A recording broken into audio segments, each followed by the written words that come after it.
Hey guys, welcome to the Drone Horizon podcast. I'm Alex. Today I'm joined by Nick McCaffrey. Nick, would you like to introduce yourself? So, hello everybody. My name is Nick McCaffrey, aka South Spear Media. I am fortunate enough to live in the Shetland Islands, which is north. It's about the most northerly point of the UK mainland territory, and I've lived in Shetland now for about 9 years, enjoying filming and capturing images of cetaceans, wildlife, landscape, and so on. Yeah, that's who I am. That's what I do. Cool. Well, thank you for taking time out your day or morning to be with us today. As always, we've asked you to send over sort of your three favourite shots. I mean, we spoke briefly before and you said that you've had to choose from millions of shots. So you've managed to narrow it down to three, which I really appreciate. So we'll start with the shot of the orca. So do you want to talk us through that one? Yeah, it's kind of like we said earlier on about trying to pick your favorite child. There's lots of images, lots of stories. That image of the orca was actually captured very recently, around about 6 weeks ago, 5, 6 weeks ago. We're very lucky in Shetland to get regular visits of killer whale orca pods. That particular shot is of a member of a pod whose matriarch is number 27, so we call them the 27th pod. They're quite recognisable because there's two large bulls in that pod, number 34 and number 72. And that image was captured very late on in the day. A lot of what I do when it comes to wildlife is quite challenging. You could invest a whole day chasing your tail, basically trying to get ahead and set up a shot and either guess it wrong. And I think that shot is a good example of just what you need to put into for a day. So on that particular day, I had actually travelled to the south end of the island, kind of anticipating that this pod was going to travel south from the last time that it had been sighted. And that seemed to be the direction that they'd been heading in the day before. And just with a bit of time, you get a feel for these sort of things. So I stationed myself very first thing in the morning, just before sunrise, at a place called Leavenwick, and sat and waited. In that time, actually, there was a humpback offshore and a pod of white-sided white-beaked dolphins, but it just didn't happen. And I was just about to pack up, basically, because orca with a goal. When we got a notification that this pod was now to the north of the island, in a place called Yell, which involves a ferry trip. So I got hold of a good friend of mine, Richard Shugsmith, and we hot-footed it up to Yell, which is approximately 40 odd mile to the north by the time you factor in ferries and whatnot as well. And we actually managed to get onto them late on the day. So I've been up since 5 o'clock that morning to get all the kit together to get to Leavenwick. We sat there for 7:30 sunrise. 11 o'clock, the orca was spotted very north of us. So by the time we got the ferries and everything, it was about 2 o'clock when we actually got to set eyes on them for the first time. And that particular shot, we managed to kind of run ahead of them a little bit and get set up. And sea conditions were perfect. You'll see in the image that it's absolutely flat calm, and they're ideal because you can punch through the water and actually see what the animal's doing. And it's very difficult to get the animals behaving in a way that makes it predictable enough to be able to set the shot up. The wind up here can play havoc with you. It was flat calm, and the sea state was like glass as well. So you get that mercury kind of look to the water, and yeah, the animal was really docile at the time. They'd just had a kill. They'd fed on a seal, and they were just really socializing. So you could play with your angles, and you knew you had a bit of time. You weren't in a bit of a rush, and you could kind of just calm and take advantage of that. And that's how I got that shot. But that shot was by the time we got home, about 14 hours of work. Wow.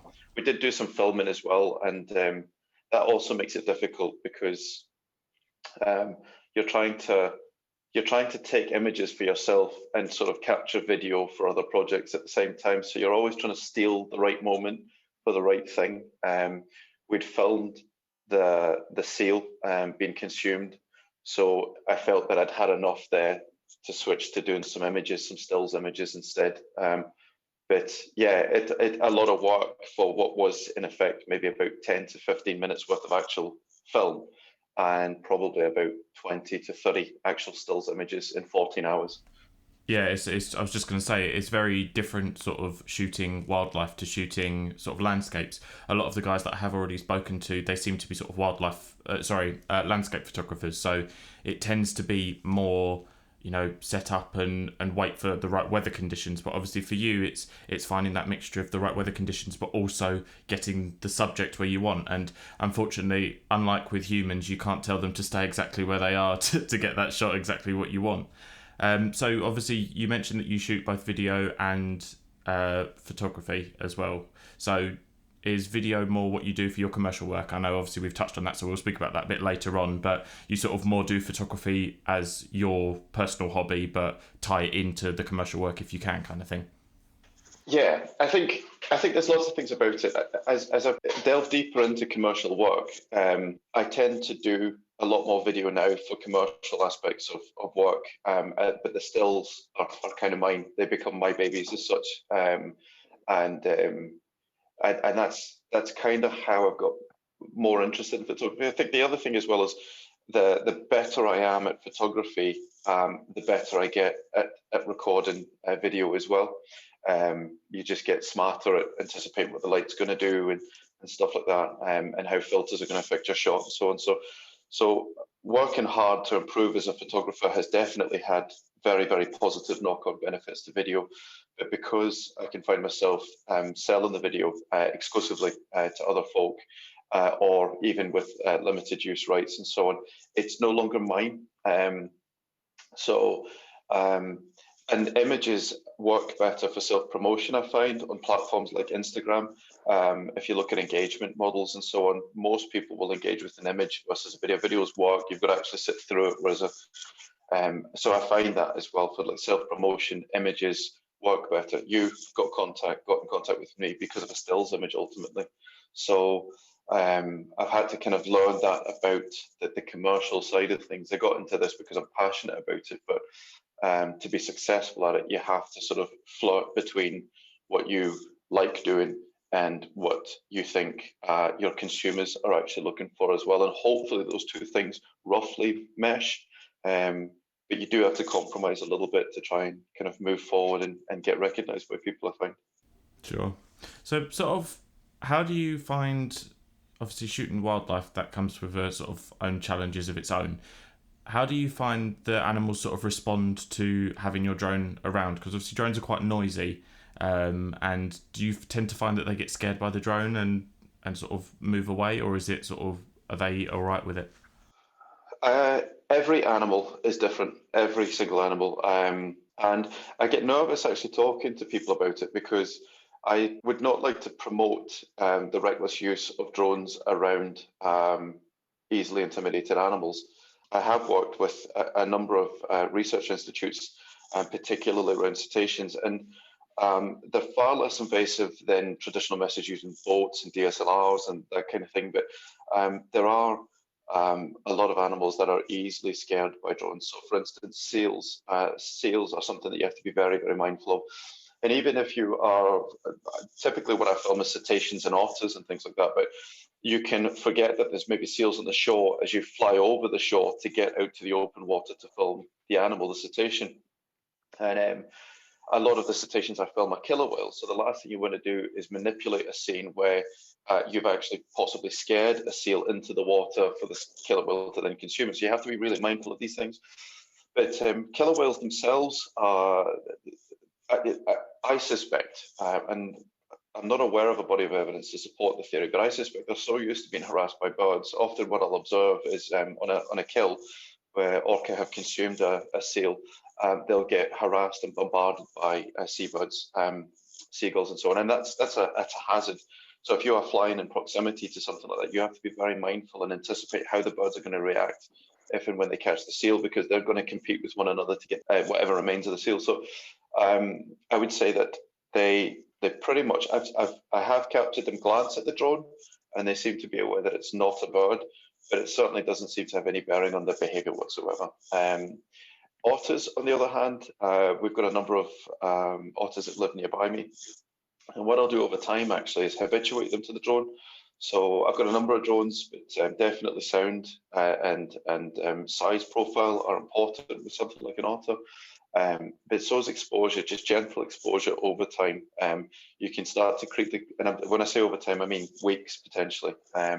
You can start to creep the drone in a little bit closer, and you'll notice that the otter's not really looking at the drone that much anymore, and it's less of a threat. An otter, when it's feeding, is often very mindful that a seabird might come and steal its food. So it might not be that they're actually intimidated by it, but you've maybe altered its behaviour because it thinks it's now competing. So I would say be very, very careful about flying drones near any animal whatsoever. And it really helps to know your animal too, your subject, how it's going to respond. Something like a killer whale, drones I think are quite benign as far as any disturbance whatsoever. But things like seals, otters, most seabirds are disturbed by them as well. So you have to be very mindful of that. And also just be mindful of how you approach whatever subject you're trying to film, because you might actually go over another animal that might be disturbed by it. So yeah, I could talk to you all day about how animals behave around drones and how you can kind of mitigate that, but it's a very complex thing. I'm always very mindful that I don't inadvertently promote people to behave recklessly around them, because people want to replicate some of the things that you've done and maybe don't realize that actually that shot of the otter was possibly 5 weeks in the making. And things like that. So it's a really complex sort of field, and it's unique to each animal, I find, as well. Yeah, definitely. And obviously, you mentioned about the seabirds and seagulls and that kind of thing. That becomes it's a whole nother ball game when you end up flying with those kind of birds around, because I've seen many pictures online of drones being taken out just by by the drone catching the wing of a bird. And obviously, if that then happens and the drone then falls into the ocean, then obviously you're putting other animals at risk, whether that be that it could have hit another animal, or whether another animal could sort of eat that thinking it's something else. So it's when you are shooting wildlife, you have to be so much more thoughtful in how you sort of go about things and take so many more precautions than if you're sort of shooting anything else. Absolutely. I think where I'm really fortunate is most of the filming that I do is in Shetland. I've lived here for 9 years. So with all of that videography and imaging and stuff like that comes 9 years of experience working on the same areas, the same regions. Different times of the year, animals will behave differently. Nesting birds will behave much differently to birds that don't have eggs in the nest. We have seasonal birds that come as well. So you start to learn a little bit about the birds themselves, how they're going to behave at any given point, when certain birds are going to be here.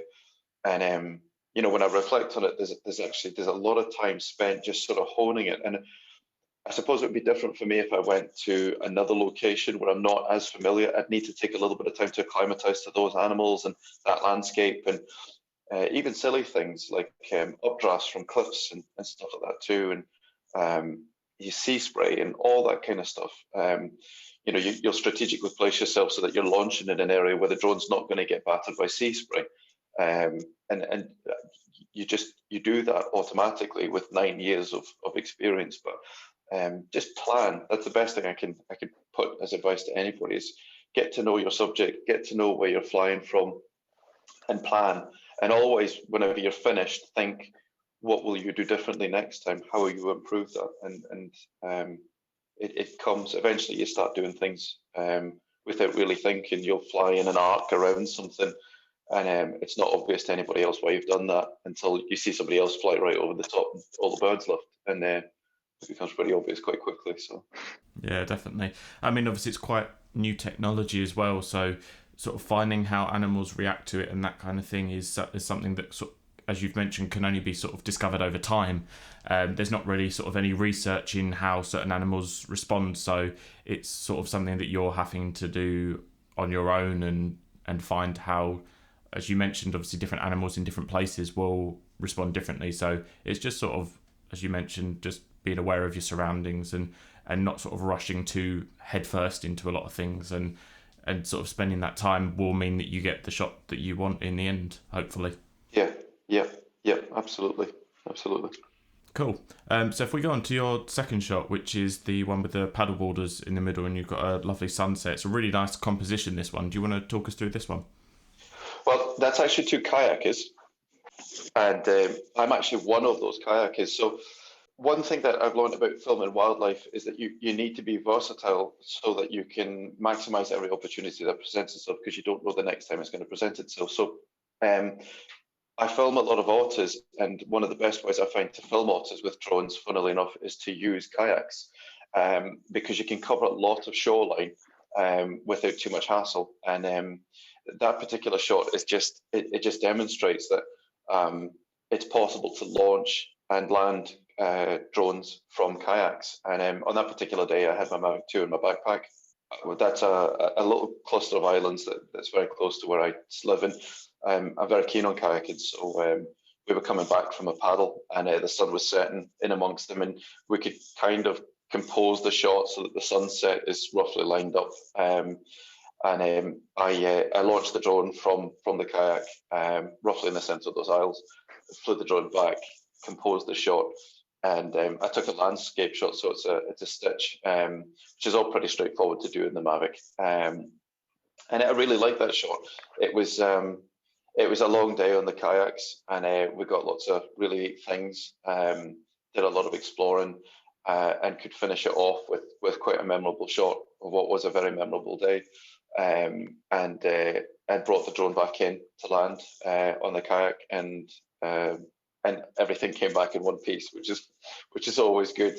But yeah. So it's perfectly possible to launch from a kayak as long as the conditions allow, and you can get shots like that, which are really good.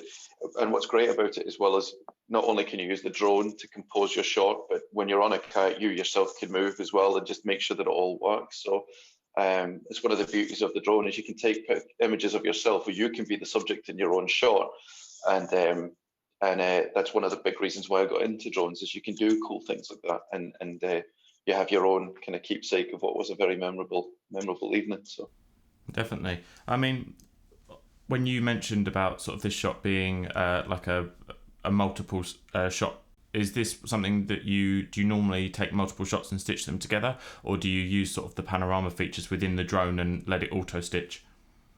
I'll do both. One of the great features of Mavic 2 is that you can get it to store all the stitch images, the original stitch images, in a separate file.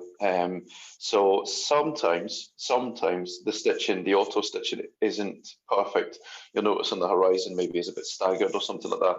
And you can normally fix that with basic software like Image Composite Editor or something in Photoshop. So 9 times out of 10, I would say that the auto stitching function is really good, but it's good practice really to just keep the original images anyway.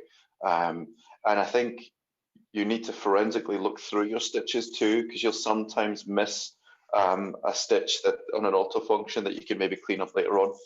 So if you were selling that to a customer, you want to make sure that you've gone through every sort of inch of that image just to make sure that the stitch all works. But the auto stitch feature on the Mavic 2 is pretty solid, particularly on flat cam days where the drone itself isn't having to kind of compensate a little bit. But it's a great little feature. And then you can always just tweak it a little bit in Lightroom, just make sure exposure is right, and bring out the shadows and so on, because obviously it's multiple settings for multiple images. You can flatten it all out, but 9 times out of 10, what you get out the drone is actually perfectly usable, and looks pretty good, to be honest. Yeah, sure. So, sort of obviously taking off from a canoe, how do you find that works with sort of return to home features? Have you found, obviously, you probably don't use this sort of auto return to home, but how much would you trust that in a setting where, in an emergency, you would have to use the return to home? I suppose it's all relative to how much you've moved. So you can enable smart return to home, where on GPS enabled devices, the return to home is locked to the control itself, or return to home is linked back to the original home point. On something like a canoe, you're not actually moving that far, or a kayak or paddleboard. Most of the time, what you're doing is you're launching, and your energy is consumed in just flying the drone as opposed to carrying on what you're doing. There's a few ways around it. If you've not moved particularly far and you have by chance lost sight of the drone, then it would hit return to home, because you'll have a good idea of where the takeoff point was. to be fair, you really shouldn't be losing sight of your craft anyway. So you should always really be able to fly it back to wherever you are. And I would say that should always be your default setting too. But return to home is good. If all is lost and perhaps fog setting or something, you'll have a good idea of where it's returning back from. Where it can start getting a little bit complicated is if you're on fast moving craft like boats, you can travel some distance. And ideally speaking, you have a GPS enabled device and your return to home feature is locked to your control. But the other thing that you can and should perhaps think to do is continuously reset your home point. And the reason for that is I've done it on a number of times where you've traveled some distance by boat, the drone's been in the air and you've actually been filming the craft. And DJI equipment, for instance, will prompt you to return back to home because it thinks that the battery life isn't quite enough, or you're just now on the brink of being able to do the return leg of the flight. So if you don't have a GPS enabled device, I would prompt you when covering distances like that to every now and again reset your home point so that you don't get that prompt. And that just that's a quick workaround. Obviously, you can cancel the return to home, but you need to be mindful of that. If you have travelled the distance, at some point your drone is likely to turn around and want to go back to wherever it took off from or where it thinks the home point is. If you don't have a GPS-enabled device and you haven't set home to the actual control itself. But I would urge against relying on that anyway, because you really want to have eyes on your drone the whole time to make sure that if needs be, you can fly it back in. And there's lots of other things as well about launching from craft. The different drones lend themselves better to doing that particular thing. And at takeoff and landing, ideally, if like the Phantom 4 and the Inspire series, you can switch them to ATI mode. Ideally speaking, that's what you do. And you don't have it. There's lots of reasons about that, but at takeoff, if you're on a moving craft, even if you're just drifting, and it can be surprising even when a boat's stationary how much you've drifted. At takeoff, your drone will want to go back to the takeoff point. So if you're on a boat with a large structure in front of it, your drone might fly into that structure trying to return back to the home point. So by switching to ATI mode, you know that the drone is just going to go up and not do anything unpredictable. The other thing that you can do to mitigate that is if you know what direction the boat's traveling in, you can reasonably anticipate what direction the drone's going to head when it goes to try and take off from the original home point. And you can make sure that everything's clear. So you can either get to the highest part of the boat and take off from there. So you know that if it does do something a bit unpredictable, it's just going to go without hitting anything. Or you can station yourself in a place where you know that you've got clear line of sight and there's nothing that's going to obstruct the drone. The other thing, obviously, is just taking off as soon as you get the home point, or don't take off at all if you know that you're drifting very, very fast, unless you can get clearer things. So there are things that you need to think about. The Mavic series, it's difficult, if not impossible, to switch to ATI mode. There are some sort of hacks out there, but I would advise against that. And the Inspire and the Phantom series, they're great because you can just manually switch them to ATI mode, and you don't have to worry about that. And then you can put them to GPS if you want to take your hands off the controls to do something. You know that the drone's just going to sit there. But working from boats is a very challenging field, and I would be very, very careful about that. Boats, particularly kayaks, paddle boards, and so on, they don't move as fast. So you don't have structures like aerials and things like that to worry about. So it's easier to cut your teeth doing stuff like that. But then you need to be fairly competent at kayaking and paddleboarding because you're also in the water on a kayak and a paddleboard while you're trying to fly a drone. So yeah, it's very, very challenging, but you can get some very, very interesting shots that nobody else or very few other people are doing. And that means that your work stands out a bit better. So yeah, it's worth just trying to push your limits a little bit, but just think everything through, try and anticipate what the drone's going to do and how it's going to behave. Yeah, definitely. I mean, obviously, you're talking about boats. That sort of leads nicely onto your third shot, which is the one of the RNLI boat in the middle. So do you want to talk us through this one? Were you on the boat when this was coming back in, or was this one that you sort of flew it out to capture the boat coming back in? I was on another chase boat at the time, and I'm actually part of we're local lifeboat crew, so everybody knew what was going on, and yeah, that shot entailed launching from a boat, and then chasing the RNLI lifeboat to get that shot. And that shot is very close to home, actually. There's one thing that annoys me about the shot in the wake of the boat. There's a little wiggle towards the end. So I have every intention in summer to try and do that shot again and have kind of a nicely composed straight leading lines and stuff like that. But it's a very neat shot that puts our lifeboat in its location, our local hunting grounds. And it was a beautiful day. And I think it sells Shetland as well. That's a fairly typical summer's day. But again, a technically challenging shot. You are launching and landing on a boat, a moving boat, chasing what is a very fast boat as well. But you can see that if you work at it, you can see what you can deliver, and it's a perspective that could only have been achieved historically using helicopters. And that shot would have cost an absolute fortune to do, whereas we could, in theory, do that most other days. Actually, it's not essential to do a shot like that to launch from the shore. From a boat, but on a fast-moving boat like that, you'll very quickly run out of range. You'll exceed the legal limits and so on. So, launching and taking off and landing on a boat enables you to follow something like that for quite some time and work on your shot and try and compose it properly without panicking that you're going to run out of range or anything like that. So, it just opens up what's possible. A technically difficult shot to deliver, but when you've got all that time, you can get a few runs at it and practice. So yeah, I was really happy with that shot, and the crew were too.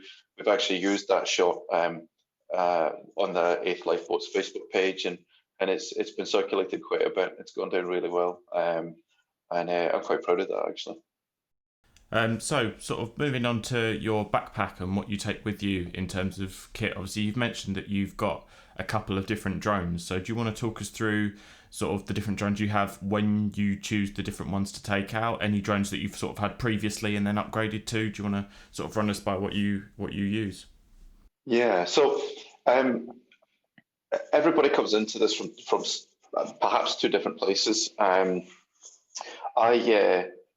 Maybe I'm a dying breed actually, but I got into this by building craft. I've always been a recreational remote controlled aircraft flyer, and really got into drones at quite an early stage, building my own kit and so on. But for me, the paradigm shift was with the Phantom 3 Pro. That's pretty much when I stopped building drones, because it delivered 4K 30. Gave me around about 20-25 minutes of flight time. It was reliable. I wasn't having to check connections or solder points or anything like that. Batteries were easy to get hold of, and it just delivered, and it flew every time. Give or take the odd little flyaway here and there that you work around very quickly. It was a solid bit of kit and pretty much eliminated the need to build any other craft anymore. There was still some stuff that you needed big heavy lift drones for, but the Phantom 3 was the first drone I think you could say was both reliable and reasonably portable as well. So it lent itself really well to kind of starting with the kind of out there more adventurous landscape stuff and wildlife, and that for me was pretty much the paradigm shift. I have the Phantom 4 Pro.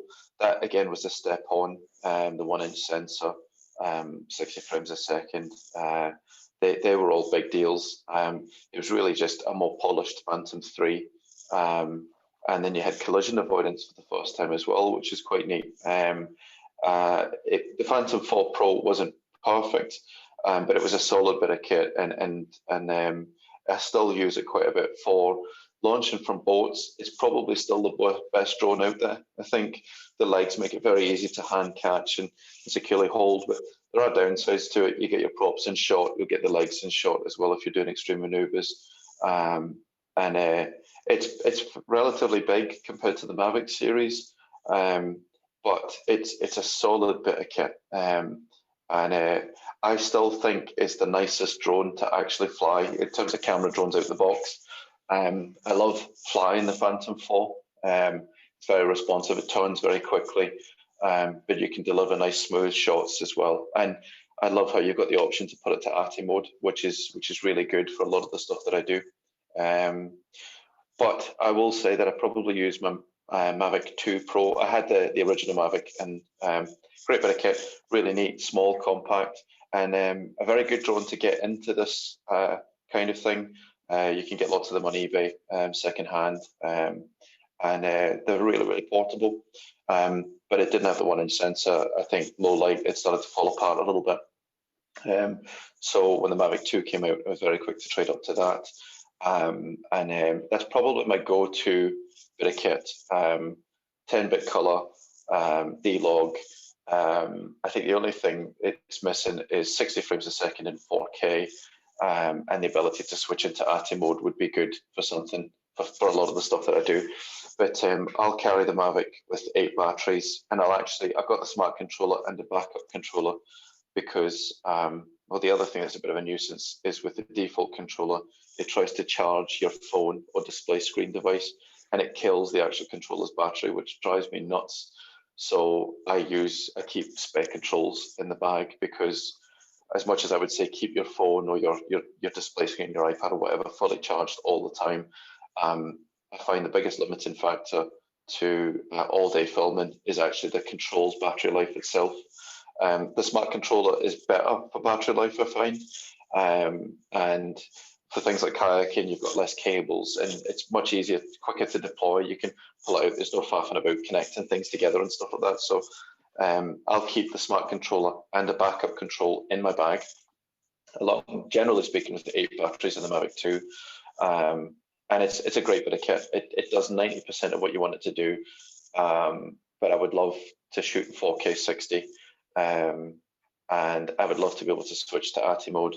And you always want better quality. You always want bigger sensors and all that kind of stuff. I've got the Inspire 2 with the Zenmuse X5S, and I've used the X7 as well. And it's a great bit of kit. I think it's starting to date a little bit now, the Inspire 2. I know there's rumours about the Inspire 3 coming out.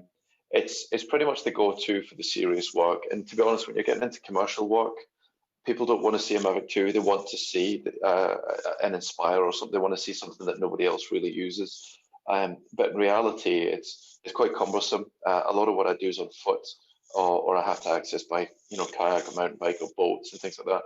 And it's difficult to package the Inspire in a way that's going to keep it safe. And doesn't pretty much consume the entire deck of a boat. So it's a bit of a nuisance, actually. It's a big old beast. And it's very expensive to work with, too. Batteries, roughly speaking, are about 175 a battery, and you need a pair of them. So, you're over £300 per flight for a set of batteries. Whereas the Mavic, that's 2 batteries and some change. So, the economics of the Inspire are exponentially greater to use than the economics of something like the Mavic. But the Inspire is an absolute weapon. It's got a lot more power. You really can compete with the cameras, and you've got choice. You can put different cameras on it, different lenses. But it's noisy. It's bigger and more intimidating. It's going to cause more disturbance both to people and animals. So it is compromised in some ways. But if you're going to do professional work, it is something that you need to think about, because it is something, whether you're going to use everything that the Inspire does or not, customers do feel a sense of confidence when they see something like the Inspire come out, even if you end up flying the Mavic 2 a lot more.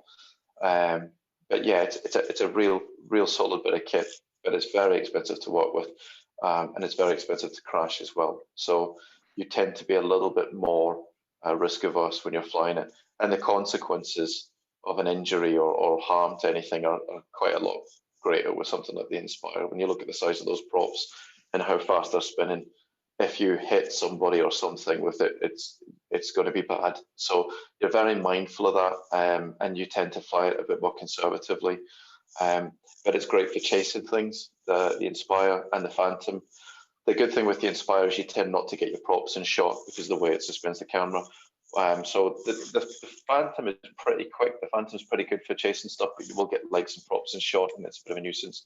You don't get that with the Inspire, and it's just got that little bit more punch as well. So great bit of kit to fly, but probably not what you want to start off with. I've got the Mavic Mini 2 as well. That's just a backup drone. And the beauty of the Mavic Mini 2 is it's so small that I can carry it plus 3 batteries in my backpack with my Mavic 2.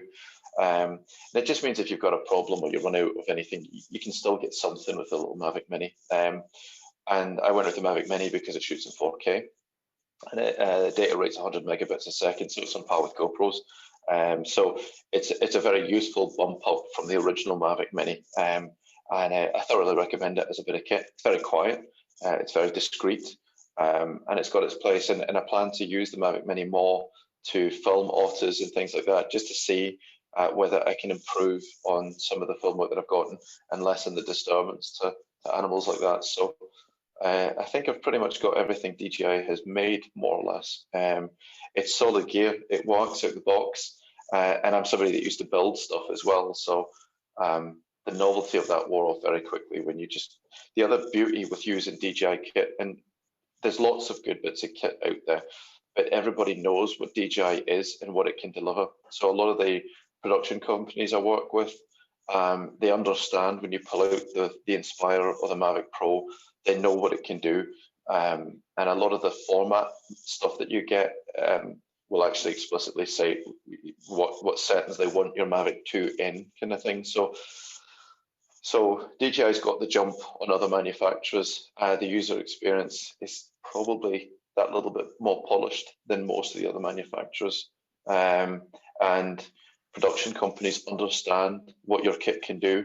So that saves a lot of time and a lot of hassle, because you can just ask them what format you want your kit to be in, and they'll tell you, you want your contrast set to here and your sharpness set to there. So yeah, I use DJI kit predominantly, but I have used the GoPro Karma and a few other things, and I would just say it's just that little bit more polished, and the industry understands DJI kit better than anything else. So that's why I tend to lean towards it. Yeah, I mean, I think DJI, especially, they're the industry standard for a reason. Their kit is very reliable, and even their sort of more beginner entry stuff, such as the Mini 2, is really, really good value for money. And it's sort of, the Mini 2 especially, it's almost in a class of its own in terms of weight and cost, that even the competitors, it stands well above them. I mean, obviously, you've mentioned that you've got quite a lot of drones, which makes me happy because I love drones, but would you say that the biggest sort of differentiating factor between the Mavic 2 and the Phantom 4 is the ATI mode switch? Because obviously they're both pretty similar in terms of camera, and obviously the Phantom is marketed more as a sort of prosumer drone, whereas the Mavic 2 is more of a consumer drone. So what would you say are the sort of differences between the two of them? I think the lines blur. I mean, we put these arbitrary titles on things like prosumer and consumer and stuff. I would say, funnily enough, some of the higher end production companies I've worked with have asked us to use the Mavic 2 over the Phantom, and the reason for that is 10-bit color, which the Phantom doesn't do. So from a post-production point of view, the Mavic's actually the most solid bit of kit, because you can grade the colors in better with the video footage that you get. However, the Phantom 4 shoots it's got a global shutter as opposed to an electronic shutter. So for surveying work and so on, the Phantom still stands head and shoulders above anything else in that sort of market. But it's becoming more of an industrial drone than something that you'd use for videography. There's a few things about the two. The ATI mode on the Phantom is a standout feature, but I think it's not something that many people would even miss, in all fairness. But for me, it's an important thing that I'd like to see as an option on the Mavic series. Having a global shutter would be better as well, and for some circumstances. but that's probably going to bulk up the size of the camera and start to eat into other things. It's arguably more expensive to manufacture one as well. But less rolling shutter would be a good thing. People use things like the Mavic for survey work now because they're so portable. You can climb up to the top of a hill and launch it quite easily, whereas the Phantom, to do that and take the batteries that you need to take as well, roughly speaking, you could carry 2 Mavic batteries for 1 Phantom battery. Batteries are getting harder to buy now as well. The Mavic's just so much more portable. They both have 1-inch sensors. But yeah, standard features are global shutter on the Phantom and 60 frames per second in 4K. But standard feature for the Mavic is that you've got 10-bit color in D-Log in .mov format. So, one's possibly better for TV in that your post-editing flexibility is better. You can grade in colors and so on. The footage is probably going to look a little bit better on a graded Mavic video clip versus the Phantom video clip.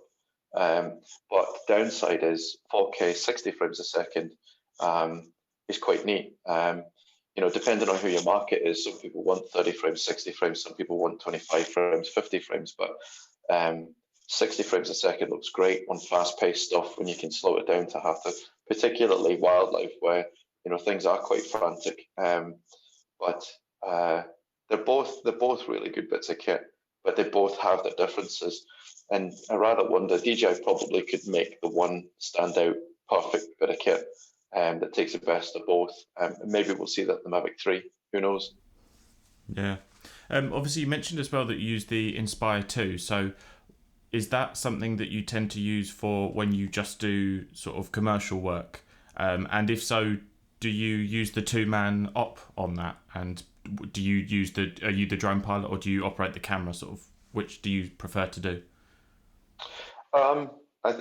Yes to all answers. So I do use the Inspire 2 for a lot of commercial work. It's very rare I'll voluntarily take the Inspire out on a hike up a hill just because it's so heavy and cumbersome. And generally speaking, I'll take 6 batteries, which themselves weigh a bit of a ton. The control's bigger and heavier as well. But yeah, in commercial work, when you're working from a vehicle or something like that, the Inspire's pretty much the go-to drone of choice. And yeah, I'll often use a mix of dual operator and single operator. I am, generally speaking, the pilot at all times in a dual operator capacity. It's good if you're working with higher end productions where whomever you're working with is very clear what kind of shot they want. So it's actually easier just to hand in the control sometimes and say, well, there you go. The problem you've got with that, though, is that just because somebody's good with the camera doesn't mean they're good with the drone camera, because filming from land is completely different from filming from a moving craft kind of thing. So I think a lot of people maybe think it's easy, and then you give them the control, and it's a bit of a mishmash. I think if you're going to work in a dual operator role, definitely get some flight time in with your camera person, and learn what WADs to use, and learn how the other one is going to work as well. Because how I fly a drone will be different. You might get somebody that's had a lot of experience flying the camera of a drone, but each pilot, as is each driver, is very different in their style. So you kind of need a bit of time to make that work, because you're kind of dancing together a little bit. You need to be able to anticipate how that person's going to move and just calibrate to how quickly they dial everything in. And like I say, just work on the words that you use as well, so that you're clear when you say this is what I'm going to do. Particularly with wildlife, when you don't get many chances to do that shot over and over again. So dual operator roles bring with them their own challenges. And the best advice I can give you is, before you get to that kind of crunch moment, spend as much time with your other operator as you can. And the other thing, something like the Inspire, that will disorientate you is, if you're used to flying yourself as both the pilot and the camera person, you'll know what orientation the camera is relative to the drone, because you're controlling both of those things. And most often than not, if it's just me, I'll fly the drone as if it is the camera. So I'm very rarely panning the camera. I'll use the drone to do that instead. But when you hand over to a dual operator scenario, they will pan the camera. So you need to look at the FPV to just make sure that you know what way the drone is pointing. The FPV camera on the Inspire is a bit rubbish in terms of resolution. So if you're trying to track an animal and you're looking at different animals, the FPV is looking at one member of a pod and the camera's looking at it, you can very quickly get yourself confused. So it's risky sometimes going with the dual operator role, but there are other really neat things you can do that just make life easy. So, climbing and doing a spiral, it's much easier and much more controlled if the dual operator, your second camera operator, is controlling that rotation. So both have the pros and their cons, but and you can deliver so much more in that function, that setup, if you have a good relationship with the person that you're working with. And equally, they have to be prepared every now and again to take their hands off the controls, give you full control, get set back up again, and then hand control the camera back up. You'll find a system that works for you, whatever that may be, but it just takes a little bit of time just to bed that in and get comfortable. But yeah, it's a really cool function. Sure. So, sort of, how did you first get into photography? Did it start with obviously, I know you mentioned that you enjoy sort of flying model aeroplanes and model RC, that kind of thing. So, did your interest in photography come from enjoying the model stuff and then moving into drones, or did you start sort of with a DSLR and then discover the sort of unique perspectives that you could get with drone stuff? Because obviously you've not really mentioned that you've take many DSLR pictures. I mean, I don't know whether that's just because you've sort of not mentioned it, or whether do you just not take DSLR stuff? No, I do. I sort of, there were two concurrent paths that I was on. So I've always been into adventure sports. I've always been a keen mountain biker, downhill mountain biking, kayaking, and so on. And have always been into photography for those reasons. It was always difficult to take action cameras with you because they were quite big and bulky at the time. But you were always looking to try and mount a camera onto whatever you were using at that time to give a sense of how fast you were traveling and just give people a real-time feel for that. And my other interest has always been flying remote-controlled aircraft and building them and so on. I remember when the 4Cam came out, and it was a kind of bullet camera with a cable that went to a DVR that you put in your backpack, and you now had this cable that you had to remember was there while the camera was mounted to your handlebars, and I don't know how many cables I snapped, and the DVR stopped recording in the back because it either ran out of battery or disconnected.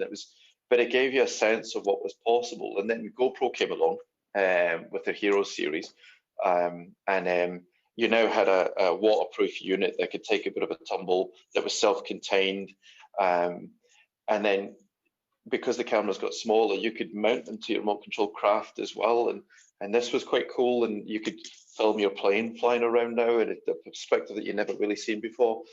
And then people started mounting those cameras to drones, and I moved over from fixed wing craft onto rotary craft drones, and you could now actually have a stationary shot of the mountain bike going underneath.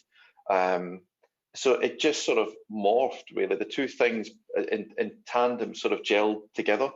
And a lot of the stuff that I used to do and still do is around adventures, filming the kind of things that I get up to. And as drones became more portable, as the cameras got smaller, they lent themselves better to taking out. But I have got much more into my DSLR stuff now to kind of hone my craft. So I always used to have portable cameras, and they were good, but I used a Panasonic G9 just now because a lot of what I do is video. The G9 lends itself really well to video, but it's also Micro Four Thirds, so it's small and it's compact, so I can get my G9 in my backpack.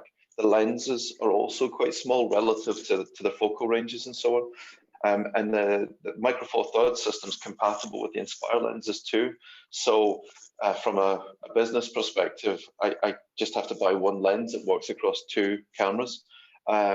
So I do use a DSLR. I use the Panasonic G9 because that makes a lot of sense for me, and it's portable. And for wildlife, the G9's got a fantastic Lumix lens. It's a 100 to 400 mil lens, which gives you a 35 mil equivalent of 200 to 800 mil on your full frame kit. So the lens is really portable, but it gives me a lot of zoom. So it's a fantastic bit of kit. And what's really good about stills photography is I've got all the time in the world to play with things. I don't have to worry about battery life counting down or where I am relative to the drone. So it's getting back into stills photography has definitely made me better at capturing images with drones. But it's definitely the drones. The drones are the priority, and everything else is to try and make that better. But I really enjoy stills photography because it's just that little bit less frantic. And especially with the 100 to 400 mil, I can capture behaviors from the ground without causing too much disturbance. And it's really neat. I really enjoy it. It's just nice to do something a little bit different, and all of those skills that I honed doing that transfer back into the drones. So it's made me better as a more rounded videographer, photographer. So how did that sort of lead into your commercial work then? Obviously, we've briefly touched on the fact that you've worked for sort of different companies and that kind of thing. Was it a case of you getting in contact with them, or did your hobby sort of, you spent time building up your hobby sort of portfolio, and then that became more available and people saw that and sort of decided to get in contact with you? I think it's definitely the latter. I have a YouTube profile, and I just had some kind of show reels on it, basically stuff that I thought was quite cool. And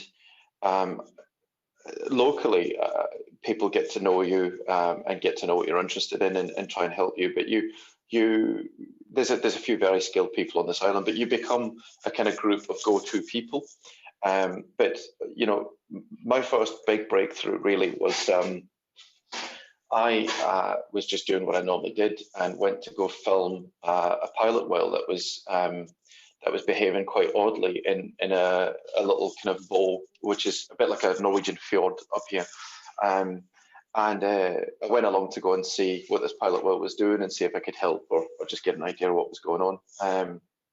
And I bumped into, as I was packing up my gear, another car pulled up next to me, and they opened the boot of the car and they pulled up some Sony FS7s and just some big kit. And I wondered if they were new. So I asked the chap, what are you guys doing here? And they had said that they were actually up filming a series for the emergency services in Shetland. And they thought they'd come and have a look at this pilot whale. And I got to talking to them because I happened to be on the lifeboat crew as well, and said, well, are you working with the lifeboat? And they said they were at the time. And I said, well, I could put you in touch with our local crew. And as it happened, a week on from that date, we were doing an exercise with the helicopter. And I thought, this is going to look fantastic with these guys out filming us working with the Coast Guard helicopter. And so we changed numbers and so on. And later on in the week, we got to talking to the guys. And one of the guys said, do you know the chap that has the YouTube page and has a show reel called This Is Shetland? And I said, well, yeah, it's me. And the team said, well, we'd be really keen to speak to you about your archive and so on. And it was them that got me encouraged into doing more commercial work, because they wanted to use that footage as part of their production called Island Medics. And they basically helped fund my permission for commercial work. So I got my PFCO pretty much off the back of Island Medics pretty much paying me for that. And that enabled me then to provide them with archive footage that they could use. And then I have worked with a lot of that crew since then, because some of them are freelance and they go off to work with other production companies. And if there's a production in Shetland that needs some sort of landscape footage, they're very quick to kind of promote who I am and what I do. But it was really just kind of over time building that relationship up with people. And I think as well, just doing what you like doing. So I enjoy filming cetaceans and landscape stuff, and that lends itself really well for what these guys were looking for. It was exactly what they were after.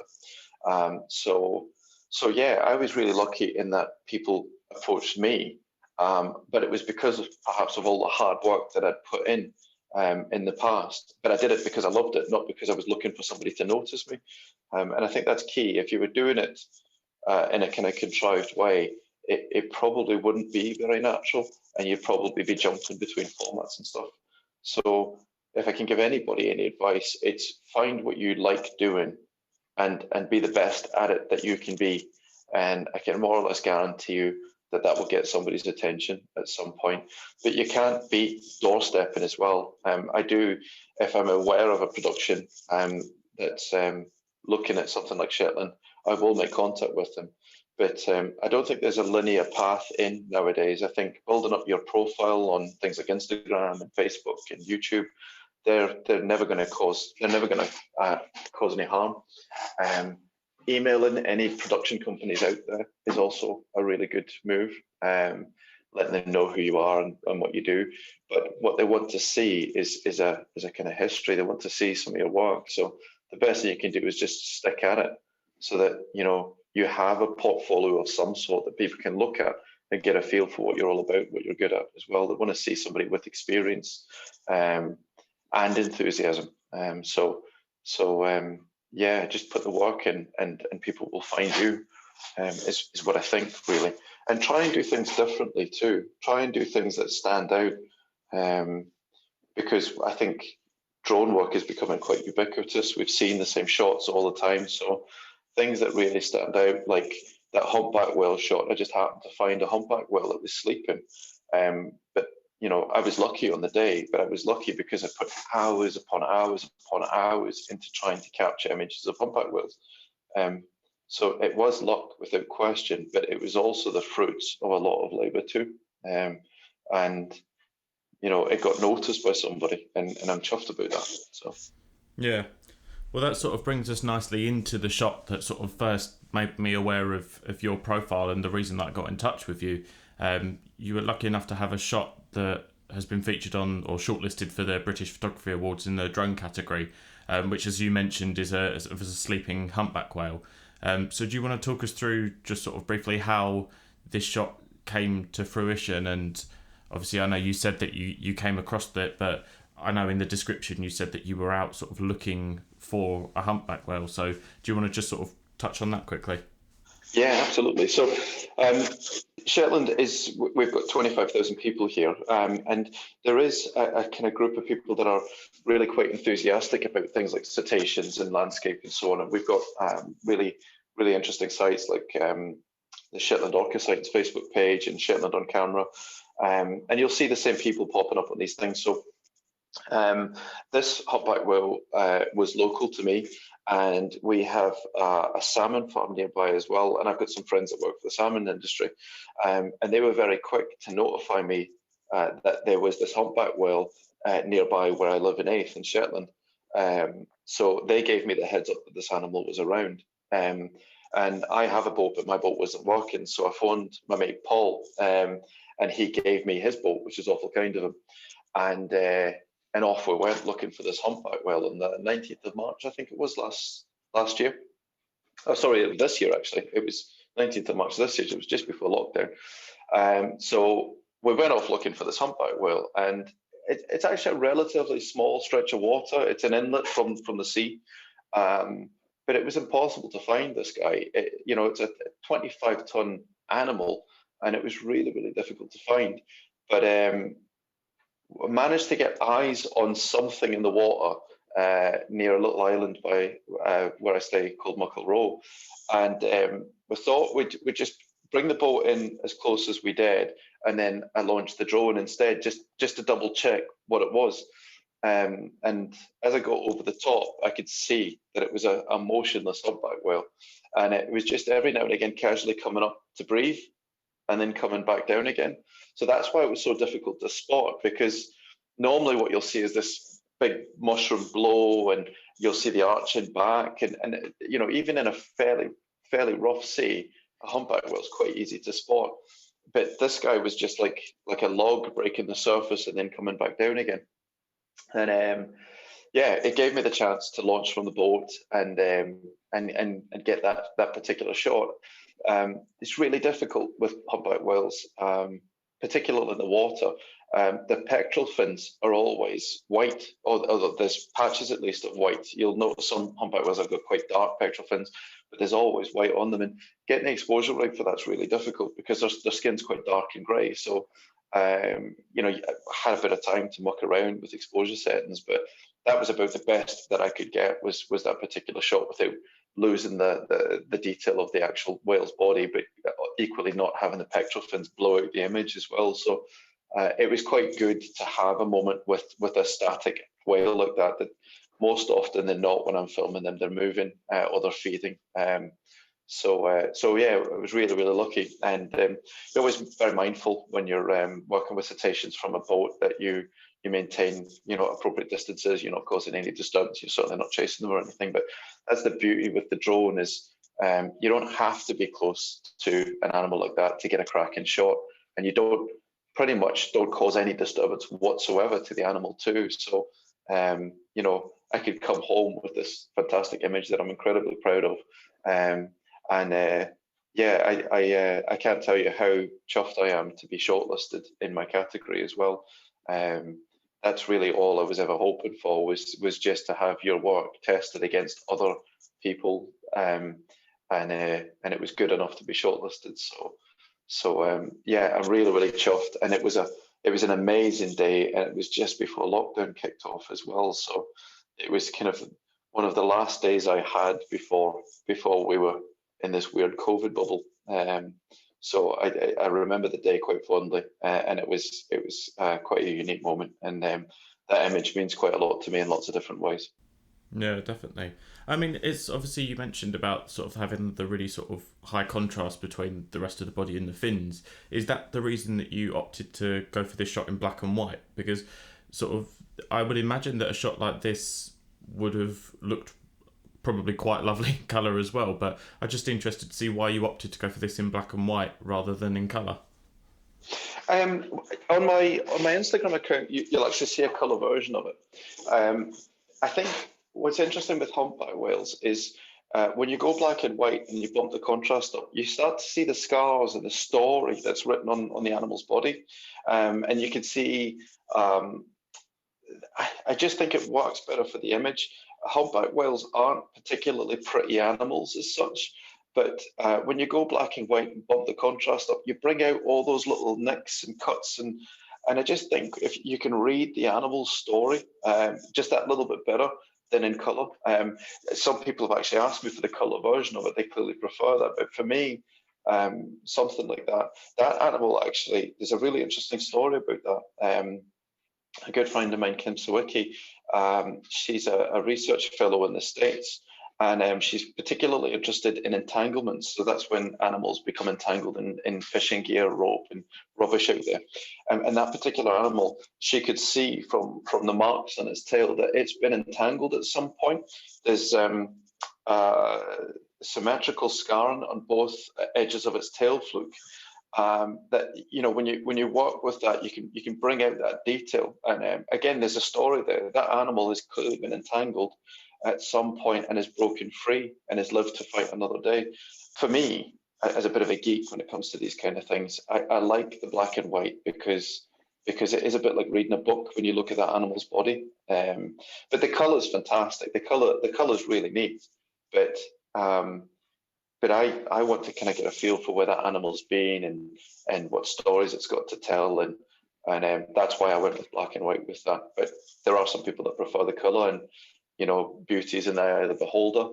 So on my Instagram page, you've got both versions of it basically. I think definitely for an animal as old as probably this humpback whale, it works, as you say, now that you explain obviously why you've done it, and you can really see all the scars and stuff on it, and it makes you appreciate it, and it makes it stand out from just any other photograph, because rather than it just being a humpback whale, if you would see another picture of this whale, you would be able to tell that it sort of pinpoints it. It's almost like you can see the fingerprint of the whale rather than it just being a generic whale, which obviously is probably what makes this one stand out and was probably why it was shortlisted. I mean, it is a fantastic shot, and it's obviously, by the sounds of it, it was years of sort of build up and sort of honing your craft almost to get this shot, and it's very well deserved to be up there. So best of luck with that one. Thank you very much. So obviously we've been chatting for quite a while now, so do you want to sort of finish off with any advice? Obviously we've touched on little bits of advice as we've sort of gone through, but do you want to sort of any final sort of advice for guys that are just starting out? So, working with drones, there's so much you could do with a drone, and really the only limit when it comes to drones is your imagination. Ultimately, you always want to look at what you do. Try not to get stuck in a rut. Try and work with different subjects. What's worked really well for me is to work with other people that direct you a little bit, because I found at the very beginning when I started to get into commercial work, I kind of had like set moves, set maneuvers. But when you start working with other people, they challenge you to do things that are a little bit different, or they make you see things from a slightly different angle. And that's definitely, working with other people has massively improved my skill set and the work that I produce. And it keeps you from getting in that rut. Working with different subjects equally is a really, I don't tend to do a lot of urban landscape stuff, but I would like to.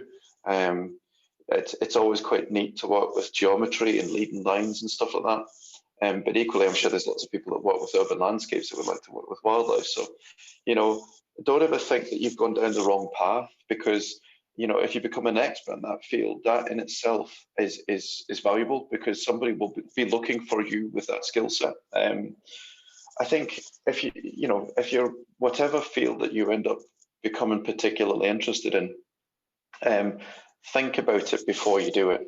For me, filming a lot of wildlife, or trying to capture rare moments out there in the wild, you can get caught up in the fluster and the panic, and you can do stupid things like not put a propeller on right, or launch without a memory card, or all that kind of stuff. So before I leave every day, I make sure my batteries are charged. I make sure I've got a memory card in the drone that's clean, and I make sure I've got other memory cards as well. So you get into the habit of swapping memory cards in case you lose the drone.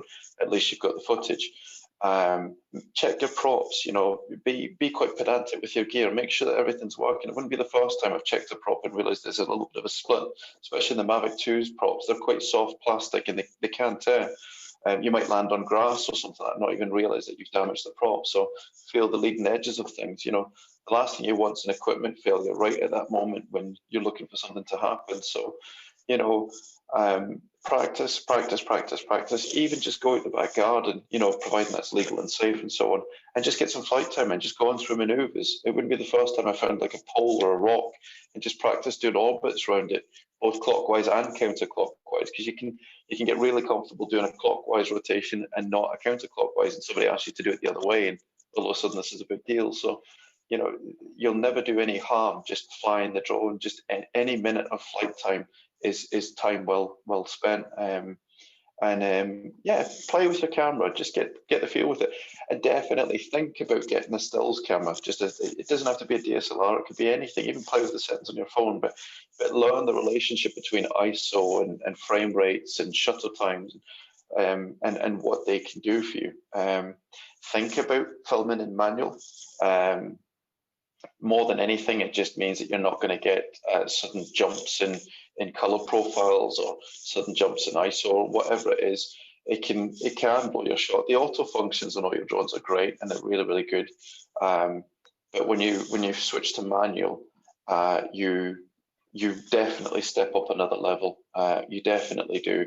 But it takes a little bit of time to build up the knowledge that you need to work around some of the nuances of working in manual, dropping your aperture down so that you're properly exposing things and stuff like that. So again, it just comes with time. Be patient. Hey guys, so unfortunately the last section of our chat with Nick got cut short due to an internet issue. You can find his work on Instagram at South Spear Media. That's THSPEARMEDIA. If you want to give him a follow, we've had a really good chat today. So unfortunately, the last 5 minutes of the chat got cut short, but that'd be the way with Zoom, unfortunately. Thank you for listening. All the best.